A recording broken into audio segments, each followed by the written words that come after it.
Zečica Dara. Što se mora, mora se, rekla je zečica Dara. No lokvica je bila prevelika, pa je u nju pala. Haljinu si je cijelu uprljala. Što da napravi nije znala. Ta šašava glavica mala. Tako prljava po šumi je išla. Kada joj je čarobna roda Ljupka prišla, pomoć joj je ponudila svoju, da joj da haljinu koju.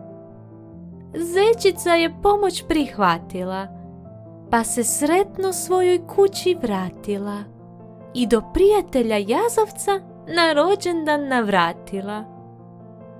Naučila zečica danas je da oprezna mora biti i polako pored lokvica prolaziti.